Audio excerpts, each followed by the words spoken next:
You ever feel something in the air and know, no, something isn't right. You can't see it, you can't touch it, but something invisible starts dragging down your energy. You feel watched, drained, confused. You start doubting your instincts, your strength, your worth. That's not paranoia. That's a signal, a spiritual frequency most people ignore, until it consumes them. And let me tell you something, not all battles are physical. Some of the most dangerous attacks come in silence, in whispers, in shadows. If you're not tuned in, you won't even realize you've been under spiritual siege until everything starts falling apart. There are 6 spiritual noises, signals, that show you witchcraft isn't just near. It's working, and you need to shut it down now before it buries your spirit under layers of manipulation, fear, and false power. This isn't about superstition. This is about protecting your energy like your life depends on it. Because spiritually it does. The first signal, confusion, when your mind, once clear and focused, starts feeling like static, scattered, blurry, fogged. You forget your purpose. You doubt your direction. You hesitate to make even the smallest decisions. You were once sharp. Now you're stuck in mental molasses. That's not just burnout. That's interference. Someone or something is clouding your inner voice, and if you don't silence the noise, they'll control the narrative of your life. The second noise, isolation. You'll feel disconnected, even in a crowd. You'll feel like nobody gets you. Nobody hears you. Your phone grows silent. Friends pull away. You don't even know why. That's not a coincidence. It's separation through spiritual sabotage. Because when you're alone, you're easier to break. And the darker forces, those that use envy, resentment, jealousy, they feast on solitude. They want you to give up. But don't. Not now. Then comes the third sound. Draining. Your energy evaporates. No matter how much you sleep, you wake up tired. No matter how much you rest, you feel worn out. You used to hustle. Now you just want to hide. That kind of exhaustion isn't physical. It's spiritual theft. Somebody has latched onto your energy field, and they're siphoning your strength like a leech. Stop wondering why you're always tired. Start asking who benefits from you being weak. The fourth noise, sudden unexplainable fear. It creeps in during peace. You get anxious for no reason, afraid for no cause. That fear is planted. It is a spell in emotional form. And if you don't recognize it, it will dominate your decisions. Your instincts are screaming, but witchcraft teaches you to ignore them. That's how it survives, through your silence. Fifth signal, obsession with someone you should have let go of long ago. A toxic ex. A fake friend, someone who drains you every time they come close. You know they're wrong for you, but you can't stop thinking about them. Why? Because someone bound your spirit. They cursed your detachment. You think it's love. It's not. It's a spell. And until you break it, you'll stay trapped in circles that were never meant for you. You ever walk into a room and feel like something's off? Like the air is heavier, thicker, like someone just left but their energy didn't. That's not you being overly sensitive. That's you being spiritually aware. Let me tell you something most people won't too. Not every battle in life shows up in the form of a person standing in front of you. Some of the most brutal, manipulative, soul-crushing attacks will never leave a bruise. No cuts, no scars, just deep internal chaos. Spiritual warfare is real, and it starts where your eyes can't see. It doesn't need a knife. It doesn't need fists. It uses fear, doubt, confusion, exhaustion. It chips away at your strength one thought at a time, one emotion at a time. And if you don't recognize the signs, you'll start blaming yourself for everything you're feeling. This is what no one teaches Yug. Witchcraft doesn't just show up as someone lighting candles in the dark or chanting spells. Sometimes it's as simple and dangerous as someone hating you in silence. Someone who smiles at your face but prays for your failure when you walk away. Someone who envies your light so deeply that they start working in the shadows just to dim it. This isn't about superstition. This is about strategy. Spiritual strategy. You either learn to protect your energy like your life depends on it, or you get played by people who've already mastered how to steal it. Witchcraft isn't always loud. It's subtle. It's patient. It doesn't always knock on your front door. It seeps in through the cracks, through negativity, through manipulation, through unspoken curses disguised as compliments. And if you don't understand what's really going on, you'll think you're weak. But you're not weak. You're under attack. And what they fear most, is that you'll figure it out, that you'll stop questioning yourself, that you'll stand up, that you'll reclaim every part of your power and shut their influence down completely. When you suddenly feel like no one understands you, like no one's really there for you, even when they're standing right next to you. That's not a coincidence. That's not just life. That's spiritual isolation, and it's one of the oldest tools of manipulation there is. Because the moment you start to feel like you're alone, you begin to believe that your voice doesn't matter. You question your value. You second-guess your instincts. That's exactly how dark energy wins. It doesn't need to destroy you outright. It just needs to make you feel disconnected enough to stop fighting for yourself. You've got to understand when witchcraft is at work, whether through envy, curses, or people speaking negativity over your life. It starts by pulling you away from everything that keeps you strong. Your tribe. Your intuition. You'll notice calls stop coming, friends go silent, conversations dry up. You think maybe you're the problem, but you're not. Someone is working overtime in silence to isolate your light, because when you're surrounded by love, when you're covered in support, you're harder to manipulate. But when you're alone, you're vulnerable. Easier to attack, easier to twist, easier to convince that you were never powerful in the first place. That's the game. And if you don't recognize it, you'll start shrinking yourself. You'll silence your opinions. You'll disconnect from your own inner voice. And you'll start seeking validation from people who were never meant to guide your path in the first place. That is how spiritual warfare operates. Slow, silent, surgical. It's not random that you suddenly feel detached from people you once trusted. It's designed. But here's what they don't expect, that even in your silence, you're still dangerous. That even in isolation, you can rise. Because the moment you realize that solitude is a tactic used against the strong, not the weak, you stop fearing it, and you start using it. You get stronger, sharper, louder in your purpose. And that's when they lose control. You wake up and you're already exhausted. Not because you didn't sleep. Not because you overworked.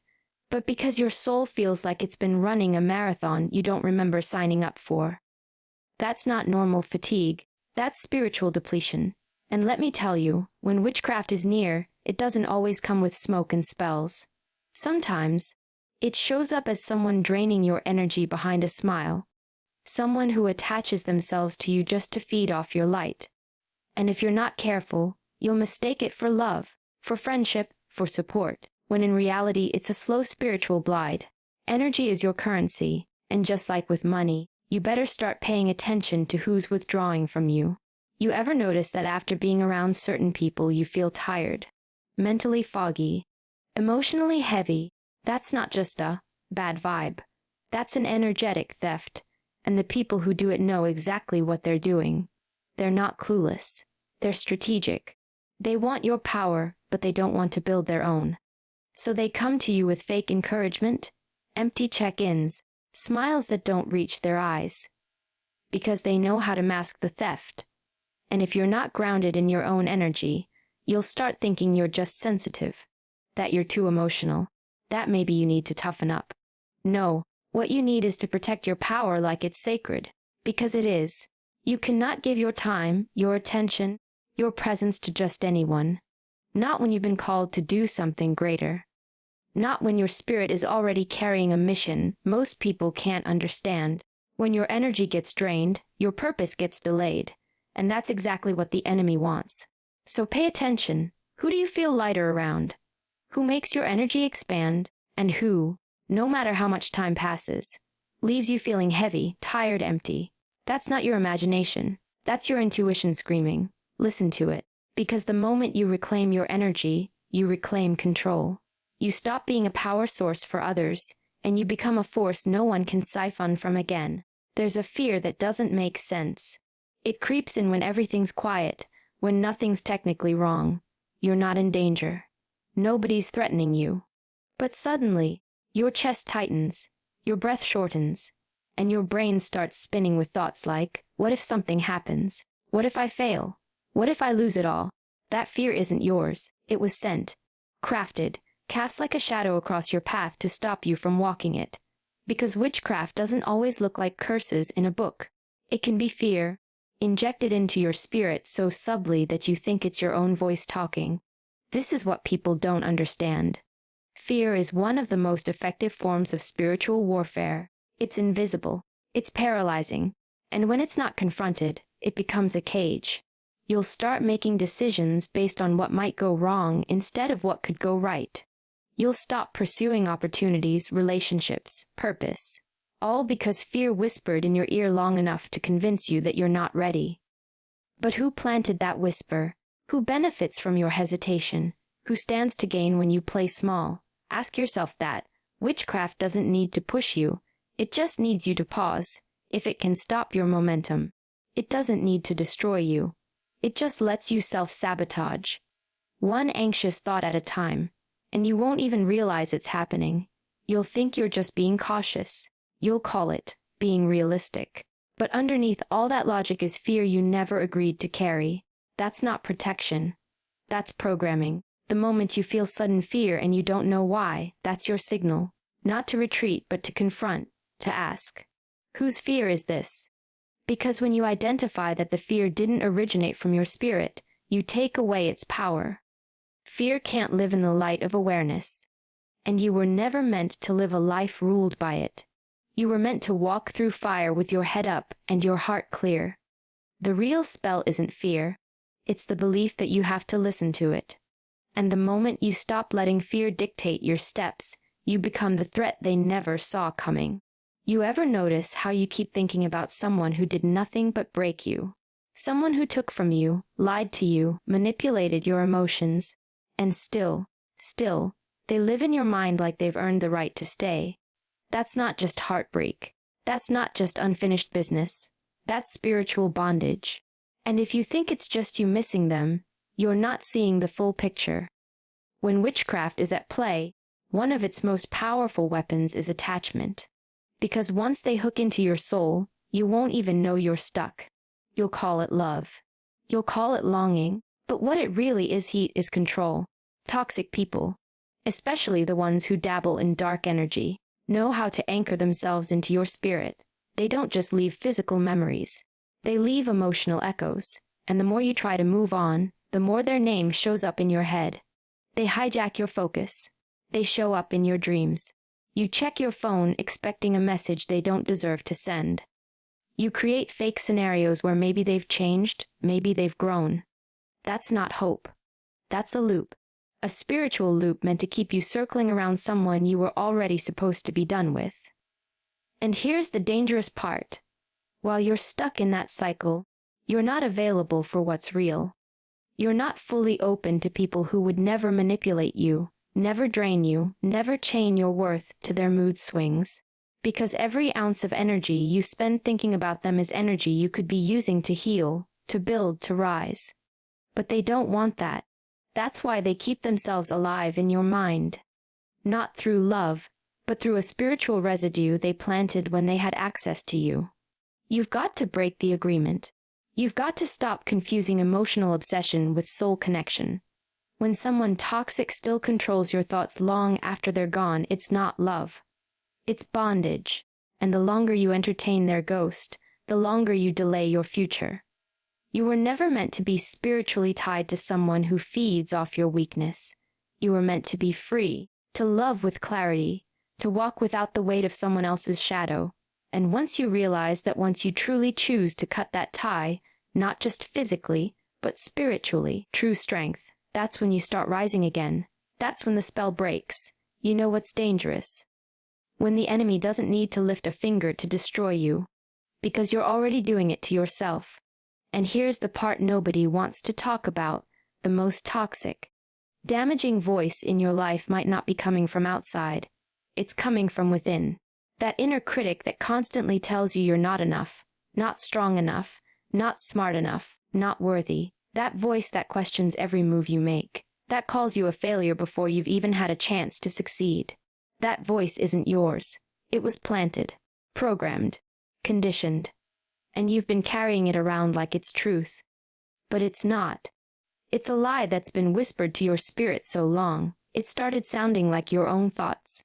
When witchcraft is working, when real spiritual manipulation is in the room, It doesn't always shout. It whispers. It doesn't need to throw chaos around you. All it needs is to twist the narrative inside you. If the enemy can convince you to doubt yourself, to belittle yourself, to silence your own voice, then it doesn't need to attack you directly. You become the weapon. You become the one tearing down your own worth, blocking your own blessings, standing in your own way. Think about it. How many times have you stood in front of a mirror and criticized yourself before you ever complimented yourself?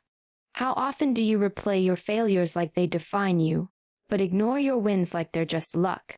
How quickly do you believe the negative, and how hard is it to accept the good? That's not normal. That's programming. That is a spiritual infection that's somewhere fed into your system.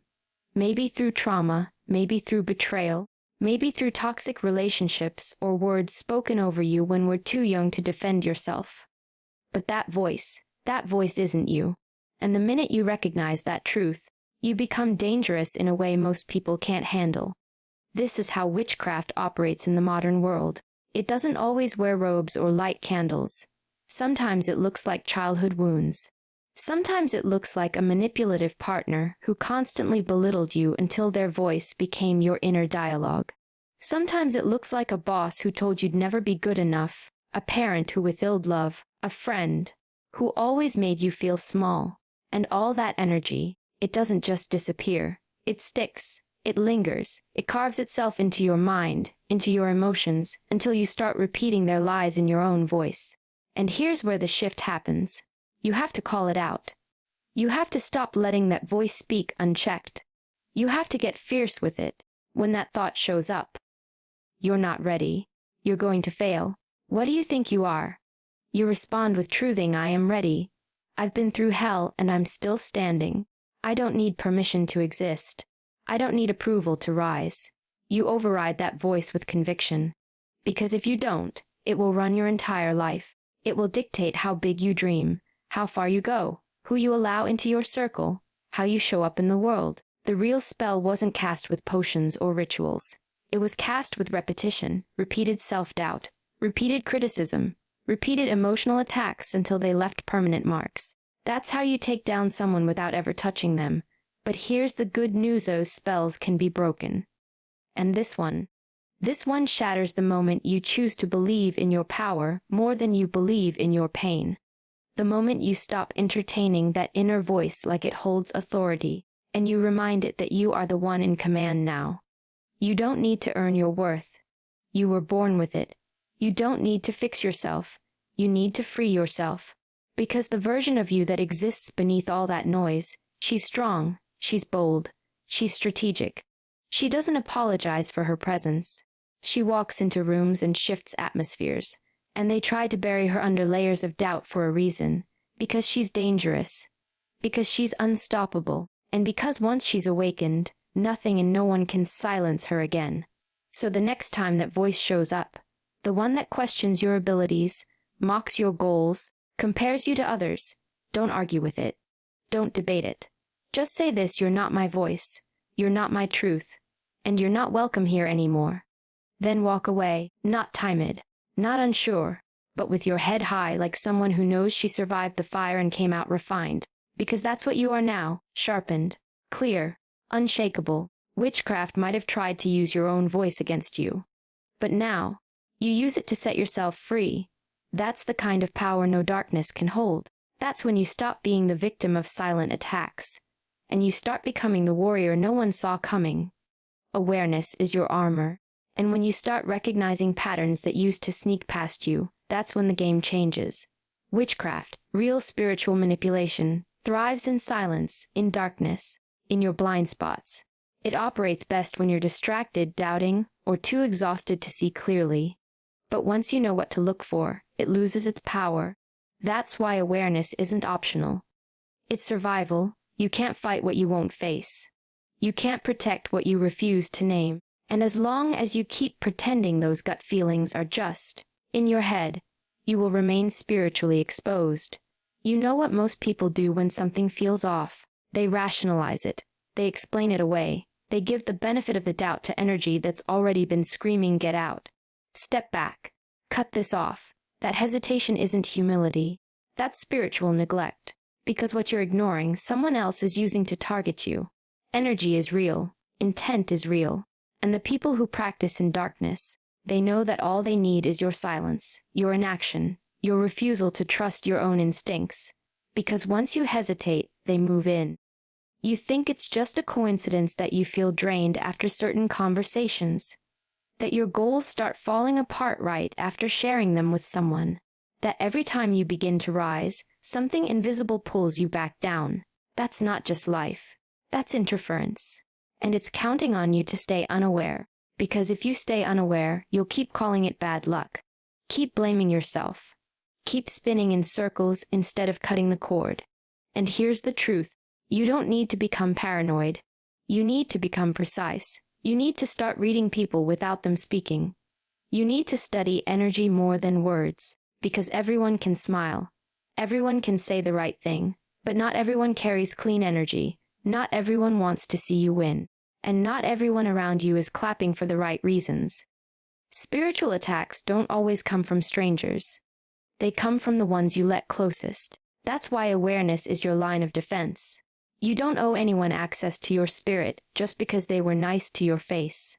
Awareness means looking at patterns, not promises. It means paying attention to what you feel around someone, even if you can't yet explain it. You don't need proof to protect your peace. You don't need to justify your boundaries. If your spirit says something's wrong, it is. You don't wait for a breakdown to take the hint. You act. You step back. You reclaim your space before someone else decides to claim it for you. This is what makes you unshakable. Not just strength, but spiritual intelligence. Knowing how to move. When to speak. Who to avoid. Who to stop pouring into. And when to cut the cord. Clean and without apology. Because awareness doesn't make you hard. It makes you wise. And in a world that profits from your confusion, your clarity becomes your most dangerous weapon. You know why witchcraft and spiritual attacks work so well on people.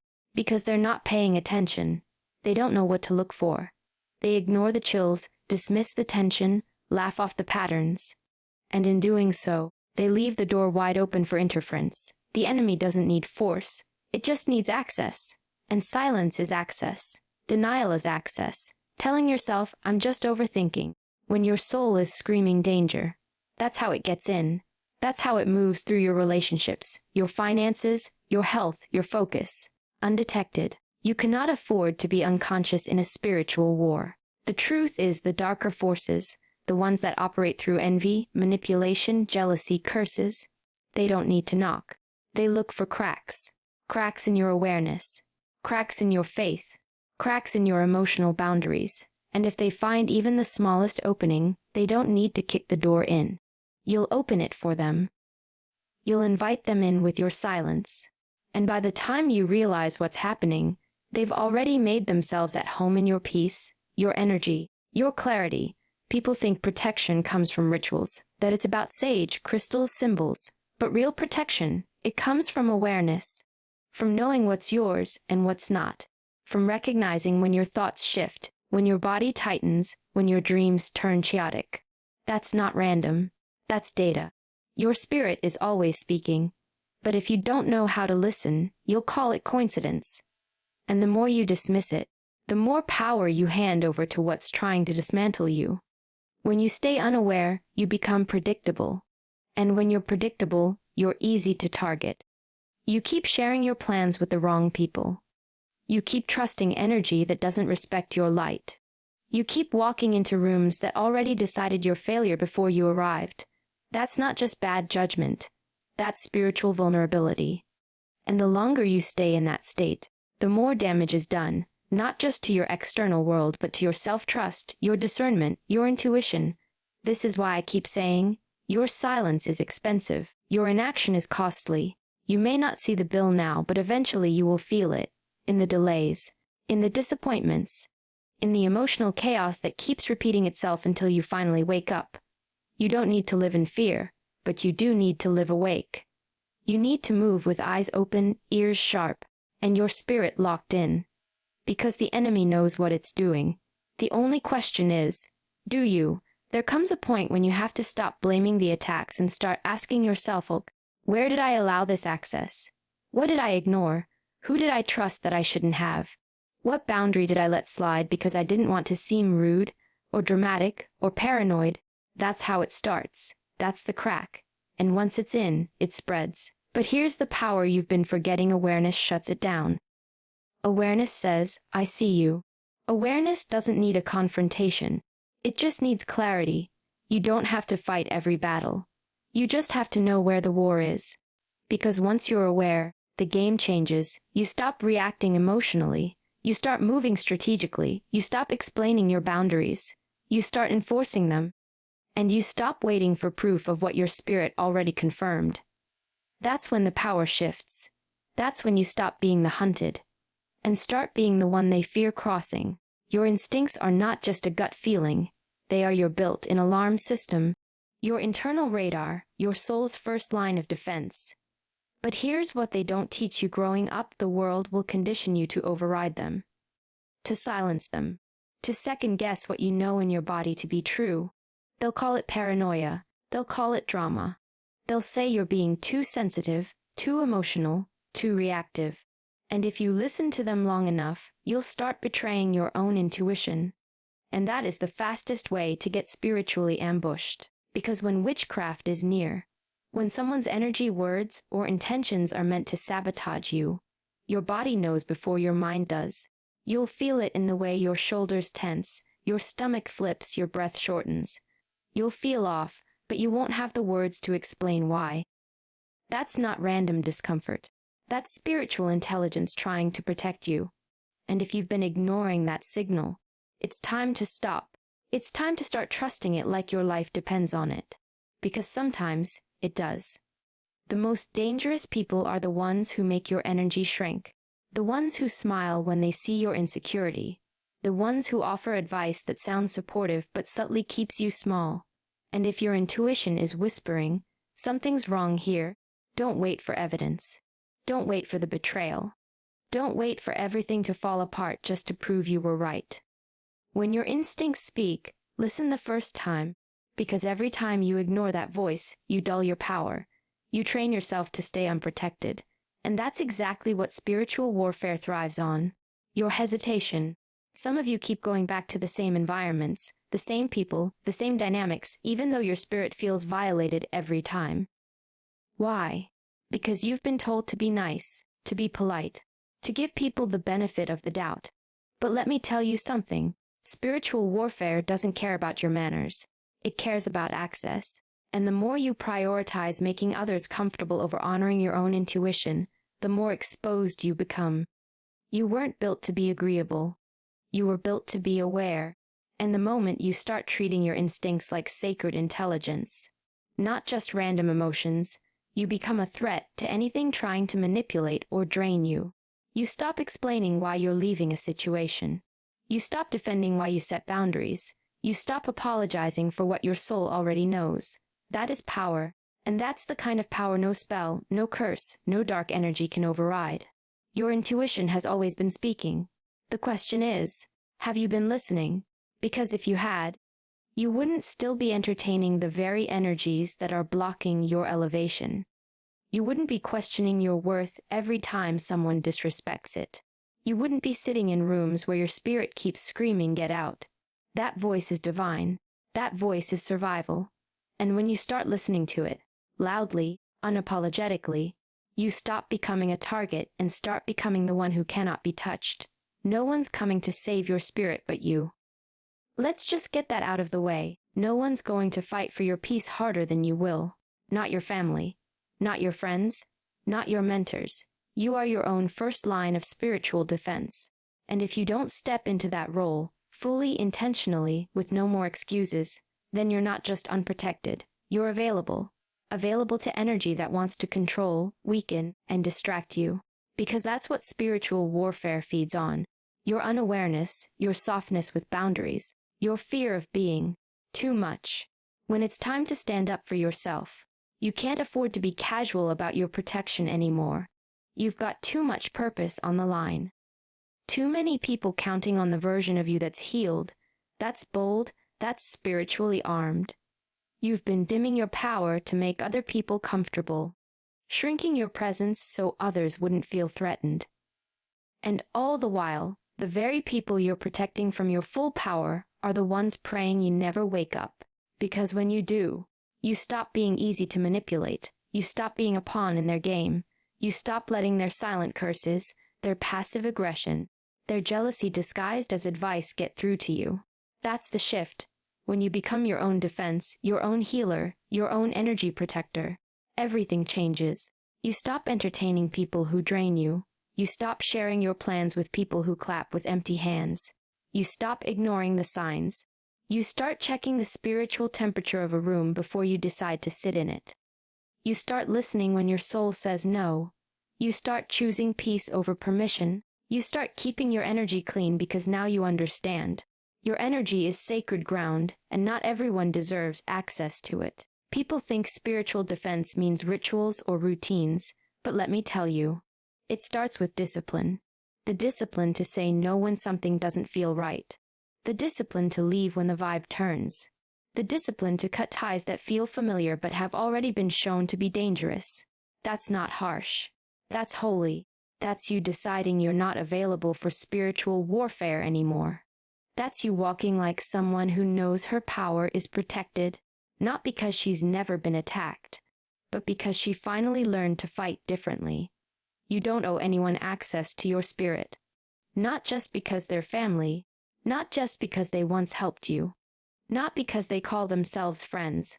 You owe you the kind of protection that says, I will not tolerate anything that costs me my clarity, my energy, or my calling. And when you walk in that kind of truth, you don't just survive the attacks, you rise in spite of them. You become the one who's unshakable, unbothered, unavailable to anything that's not aligned with your highest self. That's when spiritual warfare stops being effective. Because now you're no longer a target. You're a warrior. And they know it. So now you know, these aren't just feelings, they're not mood swings, they're not coincidences, they are signals, warnings that spiritual interference is near. And if you don't act, it will act on you. But you are not powerless. You are not helpless. You are not some fragile soul waiting for someone to come rescue you. You are the weapon. You are the protection. You are the storm that clears everything standing between you and your purpose. You were never meant to bow down to fear, to doubt, to envy, or to energy that doesn't serve you. You were built to rise above it, built to recognize it, built to dismantle it before it dismantles you. Every single time you choose to trust your instincts, every time you reclaim your energy, every time you say no to the people and patterns pulling you backwards, you're breaking chains, you're reversing damage, you're reclaiming your power in ways your enemies never planned for. This is your line in the sand. No more silence, no more shrinking, no more ignoring the whispers your spirit has been screaming all along. Because now you know what to listen for. And now that you've heard it, you can't unhear it. From this moment on, you walk different. You move different. Because you've seen what's out there. And more importantly, you've remembered what's in you. You are not just protected. You are untouchable. And from here on out, anything that tries to come for your life is going to regret ever stepping into your presence.